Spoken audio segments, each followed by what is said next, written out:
നമ്മൾ ഗോസസ് ലോനെ കുറിച്ചാണ് പറഞ്ഞുകൊണ്ടിരിക്കുന്നത് അല്ലേ. ഓക്കെ, അതിൽ നമ്മൾ കണ്ടു എന്താണ് Gauss law. Gauss law E dot D S equal to Q by epsilon 0 ആണ് എന്നറിയാം. അതുപോലെ തന്നെ നമ്മൾ ഫ്ലെക്സ്, ടോട്ടൽ ഫ്ലെക്സ് നമുക്കറിയാം. Total flux is equal to ഒരു ക്ലോസ്ഡ് സർഫസിലൂടെയുള്ള ടോട്ടൽ ഫ്ലെക്സ് എന്ന് പറയുന്നത് ക്യൂ എൻക്ലോസ്ഡ് ബൈ എപ്സിലോൺ 0 ആണ്. അതായത് നമുക്ക് ഇതാ അല്ലേ ഇങ്ങനെ എഴുതാമല്ലോ. Phi total is equal to closed integral E dot D S equal to Q enclosed by epsilon 0. Okay, so ഇതിൽ നോക്കൂ, ഇതിൽ ഈ സൈഡ് ലെഫ്റ്റ് സൈഡ് അല്ലേ LHS എന്ന് പറയുന്ന സൈഡ് എന്തിനെക്കുറിച്ച് പറയുന്നത്? ഇലക്ട്രിക് ഫീൽഡിനെ കുറിച്ചാണ്. ഈ ഇലക്ട്രിക് ഫീൽഡിനെ കുറിച്ചാണ് പറയുന്നത്. Electric field due to charges inside and outside close surface. അതായത് ഇതാ നോക്കുക, ഇതൊരു ക്ലോസ് സർഫസ് ആണ് അല്ലേ. അപ്പോൾ പുറത്ത് കുറച്ച് ചാർജുകളുണ്ട്, ക്യൂ എന്ന് പറയുന്ന ചാർജ് ഉണ്ട്. സോ ഈ ഒരു ക്ലോസ് സർഫസിലൂടെ ക്യൂ എന്ന് പറയുന്ന ചാർജ് കൊണ്ടുള്ള ഇലക്ട്രിക് ഫീൽഡുകൾ ഉണ്ടാവാം. ഓക്കെ, അതുപോലെ ഇതാ അകത്തൊരു ചാർജ് ഉണ്ട്. ഇത് ഈ ക്ലോസ്ഡ് സർഫസിൻ്റെ ഉള്ളിൽ ഒരു ചാർജ് ഉണ്ട്, അതുകൊണ്ടും ഒരു ഇലക്ട്രിക് ഫീൽഡ് ഉണ്ടാവാം അല്ലേ. സോ അങ്ങനെയുള്ള ടോട്ടൽ ഇലക്ട്രിക് ഫീൽഡിനെയാണ് ഇവിടെ നമ്മൾ ഇ എന്ന് പറഞ്ഞ് റെപ്രസെൻറ്റ് ചെയ്തിട്ടുള്ളത്. സോ അങ്ങനെയാണ് നമ്മൾ എന്താ ചെയ്യുക? ഇ ഡോട്ട് ഡി എസ് എന്ന് പറയുന്നത് നമ്മളൊരു എലമെൻ്റൽ ഏരിയ എടുക്കും. ഓക്കെ, സോ അതിൻ്റെ ഏരിയ വെക്ടറാണിത്. So this is D A vector. Okay, ഇതാണ് അവ തമ്മിലുള്ള ആംഗിൾ അല്ലേ. ഇലക്ട്രിക് ഫീൽഡ് വെക്ടറും ഏരിയ വെക്ടറും തമ്മിലുള്ള ആംഗിൾ ഇതാണ്, that is theta. Okay, so അങ്ങനെയാണ് ഈ ഒരു ഇക്വേഷൻ വരുന്നത്.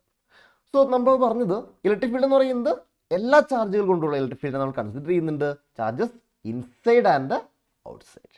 ഇനി റൈറ്റ് ഹാൻഡ് സൈഡ് എടുത്തു കഴിഞ്ഞാലോ, ചാർജ് നോക്കിയേ, only charges inside the closed surface മാത്രമാണ് നമ്മളവിടെ പരിഗണിക്കുന്നത് അല്ലേ. നോക്കൂ, ഈ ഇലക്ട്രിക് ഫീൽഡ് പുറമേ നിന്നുള്ള ചാർജ് കൊണ്ടുള്ള ഇലക്ട്രിക് ഫീൽഡിനെ നമ്മളിവിടെ കൺസിഡർ ചെയ്യുന്നേ ഇല്ല. നമ്മൾ ആകെ കൺസിഡർ ചെയ്യുന്നത് ചാർജസ് ഇൻസൈഡ് ക്ലോസ്ഡ് സർഫസ് മാത്രമാണ്. അപ്പോൾ ഒരു ചോദ്യം വരും, അങ്ങനെയാണെങ്കിൽ ഈ ഇലക്ട്രിക് ഫീൽഡുകൾക്ക് ഔട്ട്സൈഡ് ചാർജുകൾ മൂലമുള്ള അല്ലേ ഇലക്ട്രിക് ഫീൽഡുകൾക്ക് എന്താണ് സംഭവിക്കുന്നത്? അതായത് അത് ഫ്ലക്സ് ഒന്നും കോൺട്രിബ്യൂട്ട് ചെയ്യുന്നില്ലേ എന്നുള്ളതാണ് ചോദ്യം. What happens to flux due to charges outside the closed surface? നമുക്ക് നോക്കാം എന്താണ് സംഭവിക്കുന്നത്. What is flux due to charges outside the closed surface? Okay, അപ്പോൾ നമുക്ക് ആദ്യം തന്നെ ഒരു ക്ലോസ്ഡ് സർഫസ് എടുക്കാൻ പോവുകയാണ്. ഓക്കെ, ഇതാണ് നമ്മുടെ ക്ലോസ്ഡ് സർഫസ്, ഒരു സ്ഫെറിക്കൽ സർഫസ് ആണ്. അവിടെ ഒരു ചാർജ് ഉണ്ട്, ഔട്ട്സൈഡിൽ കുറച്ച് ചാർജുകളുണ്ട്, ക്യൂ ഔട്ട് എന്ന് പറയുന്ന ചാർജ് ഉണ്ട്. അപ്പോൾ ഈ ചാർജ് കാരണം എന്തായിരിക്കും? ഇലക്ട്രിക് ഫീൽഡുകൾ ഉണ്ടായിരിക്കും അല്ലേ. ഇതാ ഇലക്ട്രിക് ഫീൽഡ് ലൈനുകളുണ്ട്.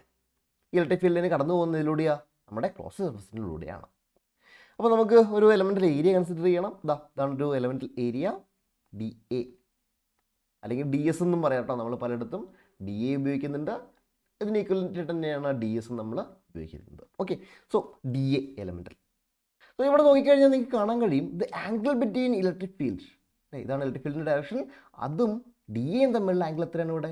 ഇവിടെ 0 ഡിഗ്രിയാണ്. ഓക്കെ, ഇനി നമുക്ക് ഇതേപോലെ ഇപ്പുറ സൈഡിലും ഒരു എലമെൻ്റൽ ഏരിയ കൺസിഡർ ചെയ്യാം അല്ലേ, ഡി എ വെക്റ്റർ. സോ ഇവിടെ നോക്കൂ, ഇവിടെ നോക്കിയാൽ ഇലക്ട്രിക് ഫീൽഡിൻ്റെ ഡയറക്ഷൻ ഇങ്ങോട്ടാ, ഇങ്ങോട്ടാണ്. ഇവിടെ ഡി എ വെക്റ്ററിൻ്റെയോ ഓപ്പോസിറ്റ് ആണ് അല്ലേ. സോ ഇവ തമ്മിലുള്ള ആംഗിൾ എത്രയാണ് ഇവിടെ വരുന്നത് 180 ഡിഗ്രീസ് ആണ് തീറ്റ. ഓക്കെ, സോ നമുക്ക് ഇവിടെയുള്ള ഫ്ലക്സ് കണ്ടുപിടിച്ച് നോക്കാം. എന്താണ്? D phi is equal to E D A cos theta ആണല്ലോ. സോ ഇവിടെയുള്ള തീറ്റ എത്രയാണ്? 0 ഡിഗ്രിയാണ്. That is equal to E D A എന്ന് കിട്ടും. ഓക്കെ, ഇനി അതേപോലെ ഇവിടെയുള്ള ഫ്ലക്സ് നോക്കിയാലോ, D phi that is E D A cos theta. ഇവിടുത്തെ തീറ്റ എത്രയാണ്? 180 ഡിഗ്രീസ് ആണ് അല്ലേ. നോക്കൂ, 180 ഡിഗ്രീസ് ആണ്. സോ നമുക്ക് എന്ത് കിട്ടും? That is equal to D phi is equal to minus E D A എന്ന് കിട്ടും. നോക്കിയേ, രണ്ട് ഫ്ലക്സും ഓപ്പോസിറ്റാണ്, ഈക്വൽ ആണ്, പക്ഷേ ഓപ്പോസിറ്റാണ് അല്ലേ. സോ ഇതിലൂടെ കടന്നു പോകുന്ന ഇലക്ട്രിക് ഫീൽഡ് ലൈനുകൾ എന്ത് ചെയ്യുന്നുണ്ട്? ഇതിലൂടെ പുറത്തേക്കും പോകുന്നുണ്ട്. ഇതിലൂടെ എൻ്റർ ചെയ്യുന്ന ഇലക്ട്രിക് ഫീൽഡ് ലൈനുകൾ ഇതിലൂടെ എന്ത് ചെയ്യുന്നു? പുറത്തേക്ക് പോകുന്നുണ്ട്. സോ നെറ്റ് എന്ന് പറയുന്ന ഫ്ലക്സ് എന്ന് പറയുന്നത് എന്തായിരിക്കും? 0 ആയിരിക്കും. ഓക്കെ, അതായത് നമ്മൾ ടോട്ടൽ എടുത്തു കഴിഞ്ഞാൽ നമുക്ക് രണ്ടും കൂട്ടിക്കഴിഞ്ഞാൽ അല്ലേ, ഇതും കൂട്ടുകയാണ്, എന്ത് കിട്ടും? നമുക്ക് 0 കിട്ടും. So flux due to charges outside close surface is equal to 0 എന്നാണ് നമുക്ക് കിട്ടുക.